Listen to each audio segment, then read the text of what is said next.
Okay, so welcome everyone. Today on the Talent Fix, we're talking about the future of skills in Ireland and how that directly impacts every CEO and HR leader and recruiter trying to find the right people. I'm joined by Shauna Dunlop, who's Director of Research, Future Skills Needs, Statistics and Risk at SOLAS. Shauna and her team track labour market trends, forecast future skill needs, and help shape the training and education systems that will power Ireland's workforce over the next decade. So we'll be talking about what the latest research says about the skills shortages in Ireland, where the real opportunities lie, and how can businesses better align hiring with the future of work. So Shauna, thanks so much for joining me today. And I think probably a good jumping off point would just be simply on the recent skills bulletin and the research. And maybe you could share with us a couple of the key trends that you're seeing from your recent research. Mhm. Well, thank you so much, Barry, for the invitation to come on the podcast. I'm delighted to be here. And yes, it's a very good question to kick off with. So, people might know we just launched our National Skills Bulletin in Solace. It's the 21st bulletin, believe it or not, that we have actually enabled and shared with the world and the country. Wow. I So been think going since there's 2005, right? Yes, Amazing. absolutely. Yes. Yeah, So yeah. Lots of it's been on changes the go since for a then. while. Yeah. Yeah, great. Yeah, yeah, yeah. We know it's a valuable resource. That's why we keep delivering it. Yeah. I think some of the trends that we're seeing, people won't be surprised about. So for a few years, we have been reporting that there are skill shortages in areas like health, in areas like IT, and we're seeing some issues cropping up with things like construction, engineering, all the different issues that Ireland has as well. But I suppose in more recent times, this year and last year, we are seeing a shift in terms of AI and the different skills that are coming in as a result of digital technologies. So, for example, in finance, what we see is sustainable finance roles starting to appear now more and more. And that's the same for construction. So it's kind of a little bit of a mix between things that we know and things I suppose that we're trying to prepare for as a system. But one of the really interesting things in the bulletin, and people may not know so much about this because people maybe look at it primarily for the skill shortages narrative, but we have lots of data in there about what employers are actually looking for in their skills vacancies and their jobs vacancies. So we're seeing lots of shifts in transversal skills actually. So transversal skills becoming more and more important. Those things Mhm. like communications, project management, listening, responding to change. So actually, if you start to look and drill into some of that data Mhm. with the rest of the information we have, it does create kind of an interesting landscape, I think, for some industries and some Okay. employers at the So in the moment. age of AI, transversal skills, team working, team building, communication, these skills are still important. But Absolutely. can I Absolutely. ask you about AI? Because I mean, obviously, it's going to form part of our conversation as it is every conversation about skills today. What are you seeing in terms of, because our view is that every job description should have AI in it, given that AI impacts 99% of jobs in some way, shape, or form. Are you Mhm. seeing that come through in the job descriptions? Um, we are seeing maybe some indications of maybe more specific pending AI roles, but actually where we see probably more information is in digital technologies and areas like data analytics or some roles that are maybe starting to think about how they can be digitally enhanced or technology driven. So some of that comes from the data side, but the point I mentioned, like finance. So how do you build a role like sustainable finance officer? So Hmm. that's kind of bringing in probably elements of artificial intelligence and digital technologies. So I think it's there in a more subtle way, in some instances, as opposed to maybe, specific AI occupational roles emerging. And we see that in health as well. Like we've seen so many amazing things happen in the health sector where they have used technologies or maybe more automation or more activation. And, the perfect example of that is what happened through COVID. So I think regulated systems as well are starting to embrace the enhancement of technology. And that's maybe coming in, in more ways as opposed to very strong emerging artificial intelligence roles. Sure. Okay. Okay. No one, I understand that. And I think, moving to that, there is a lot of research in this area. And if you look at the report, the recent report from PwC, they found that Mm, over 70% of Irish business leaders believe that employees will need new skills to really kind of gain the value from Gen AI. mhm. Kind of from your skills research at SOLAS, how ready do you think Ireland's workforce is for this level of change? And where do you think the biggest gaps are right now? It's an interesting question. And it's almost impossible to give a definitive answer, I Yeah. think, on where we are with it. I Yeah. do think, though, Ireland is across Europe, Ireland is one of the countries maybe more open and more welcoming to the changing world of work and what it can deliver for us. And we see that through a lot of the research, like you mentioned. We see public sector agencies, including like our own, starting to use Copilot, for example, in everyday areas. We see deeper and our departments across the government of Ireland actually saying, look at how we're transforming public services through digital technologies and artificial intelligence. So I think Ireland, we're working very closely in SOLAS with the National Skills Council.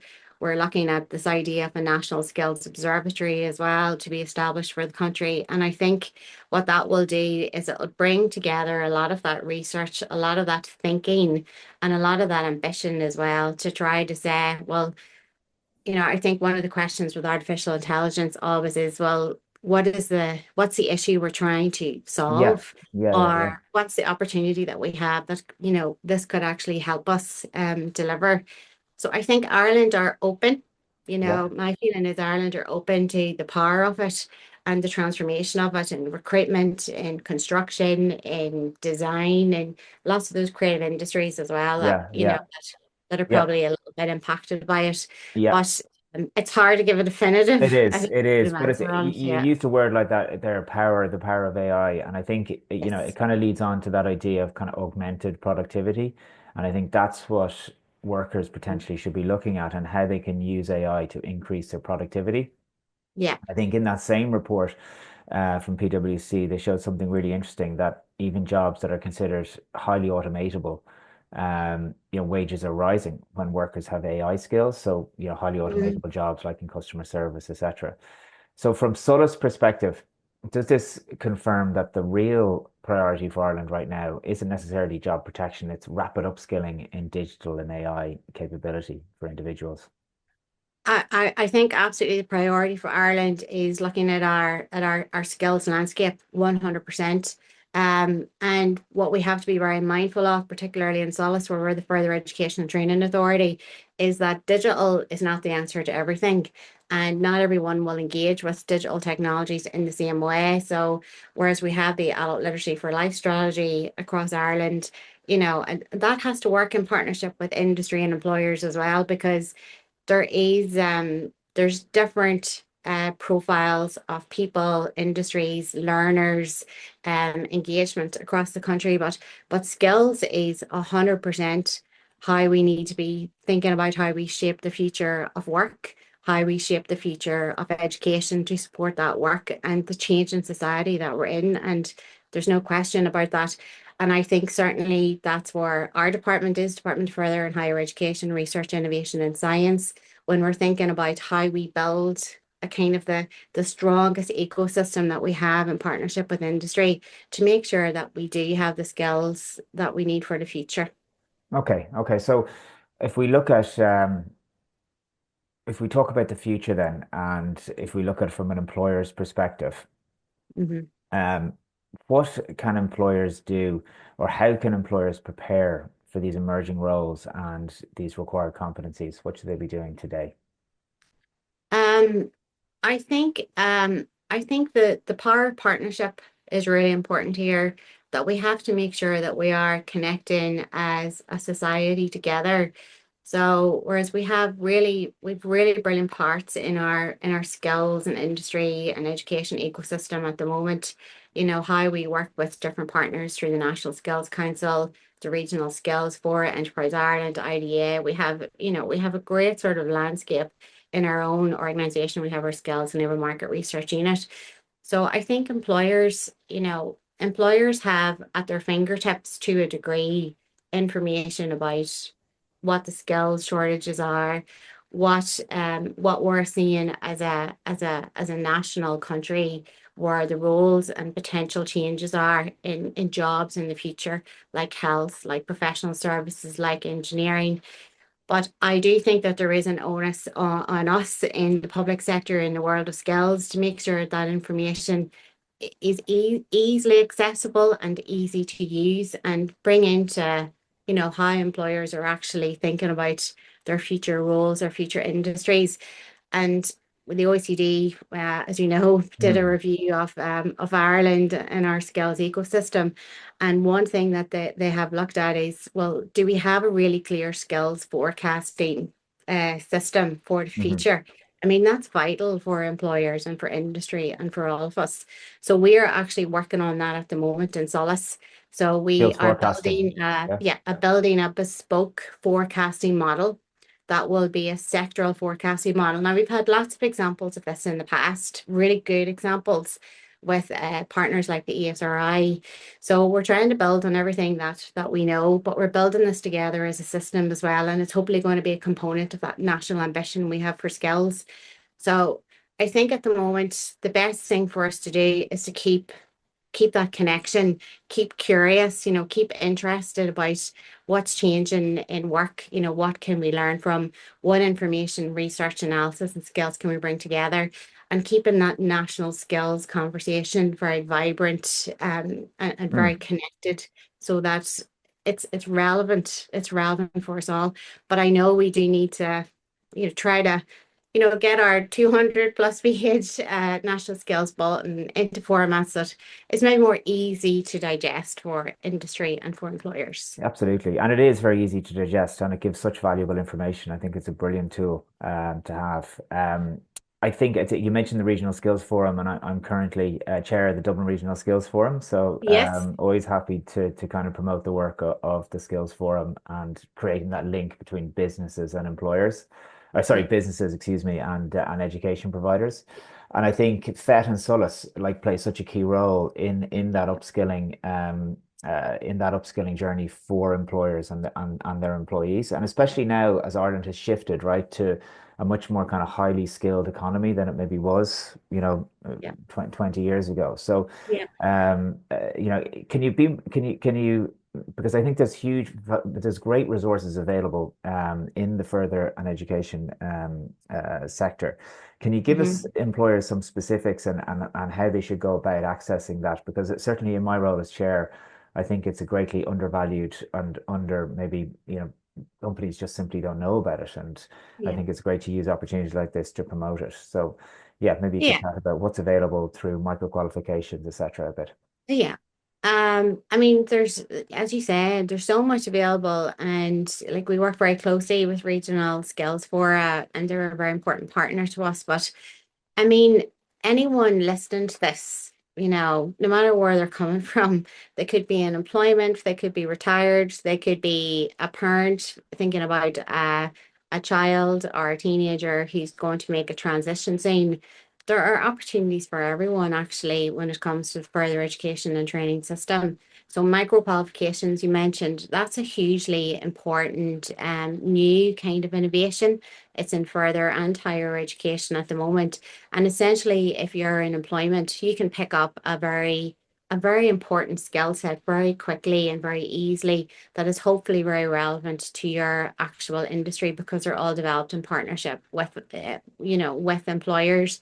Um, but you can have full-time options, you can have part-time options, you can log on to our e-college platform, which is a national skills platform. It's totally open to the public. You can go on there, you can find skills in AI, you can find skills in business, skills in sustainability and climate. That's available to everyone. That's ecollege.ie. But if you talk to everyone in the country has an education and training board in their community. Hmm. It might be at the end of their road. It Yeah. might be a big, further education college, one of our brilliant new buildings that's in the centre of a town or is somewhere very visible. But there are guidance counselors, there are people always in an education and training board who are available to talk to anyone who's interested. If you want to do a full time, you're maybe in that transition space, in multiple areas of education. We go right across the NVQ levels, and not Mm. everyone knows our our qualification levels, but you can do a short course.